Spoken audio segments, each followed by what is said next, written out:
Hello, students. Good morning. And in the same sequence of determiners, today in this video, I'll tell you the proper uses of some and any, much and many.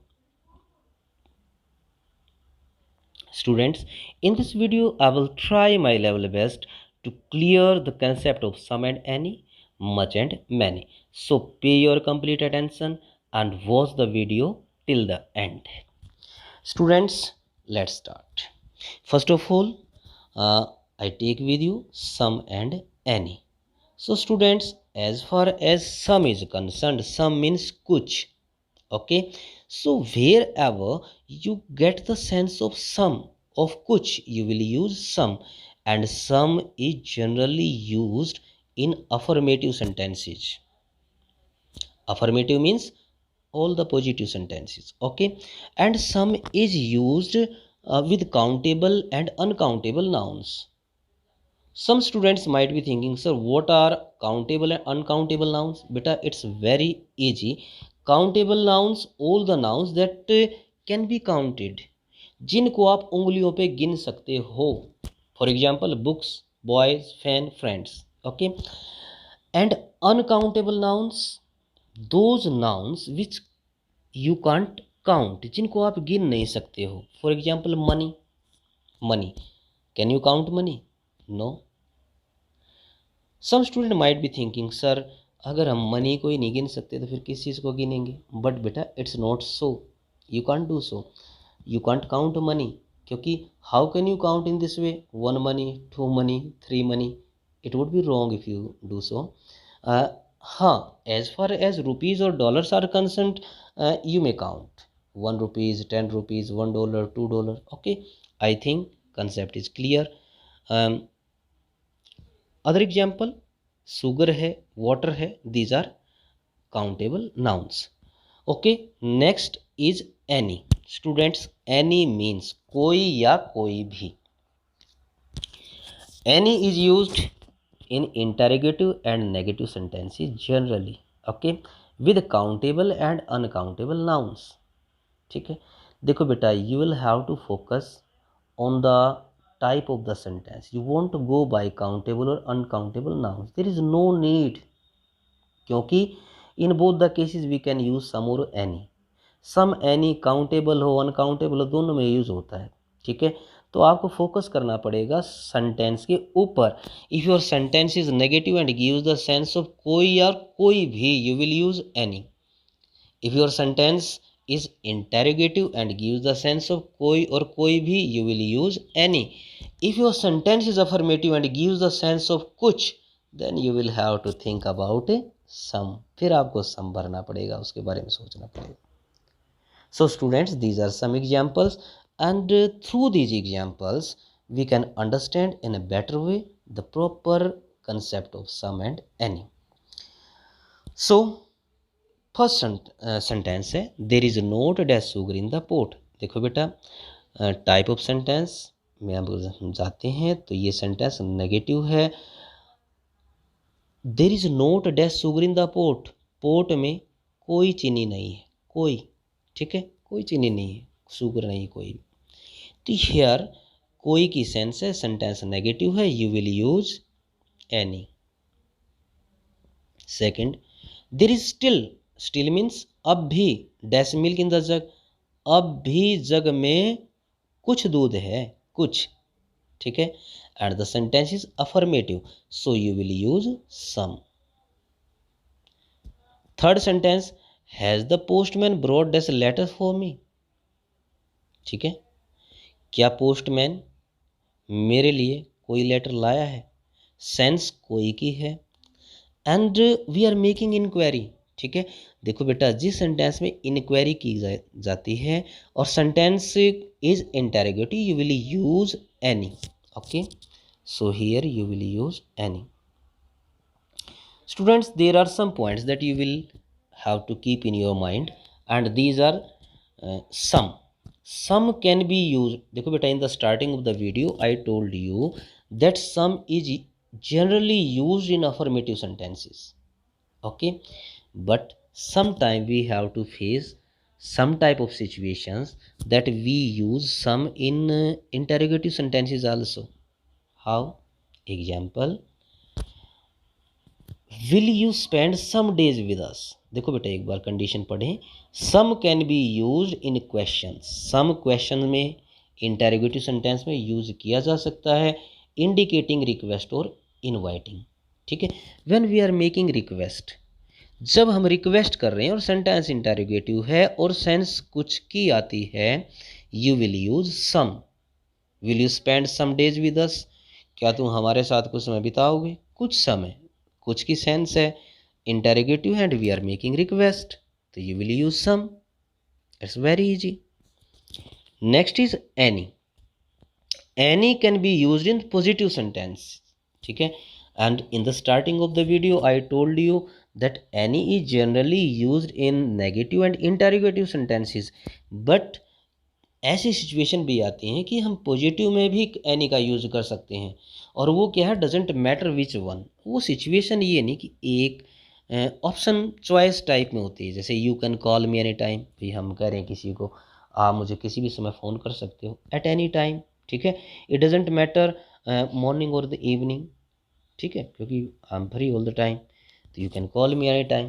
तो in when we face this type of situation we will use many. So students, after some or many, now the turn is of much and many. देखो बेटा, wherever you get the sense of बहुत और ज़्यादा, you will use much and many, क्योंकि much और many का meaning होता है बहुत या ज़्यादा. ठीक है. Let's read the condition of much and many. देखो बेटा, much when, मच का यूज कहाँ होता है? When our noun shows quantity. देखो बेटा, क्वांटिटी क्या होता है? Quantity is used for things that you can measure, जिनको आप माप सकते हैं. ठीक है. So when our noun shows quantity we will use much. When our noun is uncountable. Second condition, uncountable. जब हमारी नाउन अनकाउंटेबल है, जिसको हम गिन नहीं सकते हैं, यू विल यूज मच. और सेंटेंस नेगेटिव और इंटेरोगेटिव होना चाहिए. Second, many. Many when our subject, when our noun shows number. ठीक है. जब हमारी नाउन है ना वो संख्या बताए, you will use many. When our noun is countable, जब नाउन काउंटेबल होगी मैनी का यूज करोगे. नेगेटिव इंटेरोगेटिव तो होगा ही. ठीक है. सो let's understand with the help of these examples. It will be very comfortable for you. Students, first sentence, have you dash money? क्या आप बहुत ज़्यादा पैसा रखते हो? बहुत ज़्यादा. ठीक है. तो यहाँ पर money, check the noun money. Is it countable or uncountable? So money is uncountable. So in case when our noun is uncountable, we will use much. So first sentence में आप क्या भरोगे? much. Second, he has not dash car. He hasn't dash cars. Cars, noun, cars is countable because we can count cars. So in this way we will use many. ठीक है. Money uncountable था, much. Car countable है, we will use many. And in the third sentence, have you dash friends. ठीक है. क्या आपके बहुत ज़्यादा मित्र हैं? So friends is countable, we can also count friends. 3 friends, 4, 5 friends. In this way we can count and we will use many here. Okay.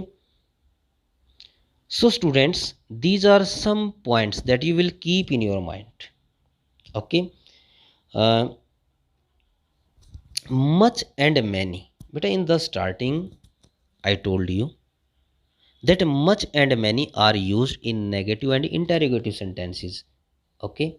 But if you want, okay, if you want to use much and many in affirmative sentences, what condition you will have to follow?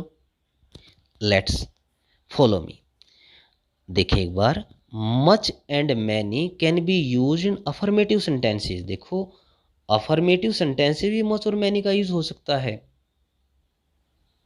लेकिन with subjects पर आपको subject के साथ करना पड़ेगा। This is the rule, condition है ये, but not with object. Okay, if you use much and many with object in affirmative sentences, your sentence will be grammatically wrong, keep in your mind. हाँ, if you use much and many with subject in positive sentence, then your sentence will be correct. एक बार let's check. First sentence देखो, much milk was required, milk is our subject, okay, and we have used much with subject, our sentence will be correct. Many people come to see me, बहुत सारे व्यक्ति मुझे मिलने आए, people यहाँ पर subject है, ठीक है, यहाँ पर people है जो that is subject, many का यूज किया, सेंटेंस हमारा बिल्कुल ठीक है। But in the third sentence, I know many persons, okay, here person is object and we have used many with object, that is wrong, ठीक है, क्योंकि हम ऑब्जेक्ट के साथ मैनी या मच का यूज नहीं कर सकते, ठीक है। हाँ, या आप ऐसा कर सकते हो, I know a lot of persons, ठीक है। लेकिन if you want to use much and many with object, चलो मान लेते हैं अगर आप का मन करता है भाई चलो हम तो ऑब्जेक्ट के साथ मच और मैनी का यूज करेंगे, then you will have to put how and to before many और मच। तब आपको अगर सुनो, अगर आप ऑब्जेक्ट से पहले मच और मैनी का यूज करना चाहते हो तो साथ में आपको हाउ या टू, TOO, इसका यूज करना पड़ेगा, ठीक है। एग्जाम्पल देखो, सी हैज़ टू मैनी फ्रेंड्स। देखो बेटा यहाँ पर फ्रेंड्स है हमारा ऑब्जेक्ट, ऑब्जेक्ट से पहले मैनी लगा दिया, सेंटेंस बिकम्स रॉन्ग ग्रामेटिकली। लेकिन इसके साथ हमने टू और लगा दिया तो सेंटेंस विल बी करेक्ट, फिर सेंटेंस हमारा करेक्ट हो जाएगा। बस यही कंडीशन है, ऑब्जेक्ट से पहले मैनी और मच लगाते हो तो उससे पहले आपको टू या हाउ लगाना पड़ेगा, जैसा सेकंड सेंटेंस में है। Many object, sorry person object, many लगा दिया, इससे पहले हाउ लगा दिया। Okay students, so these were some usages of some and any, much and many. Thanks.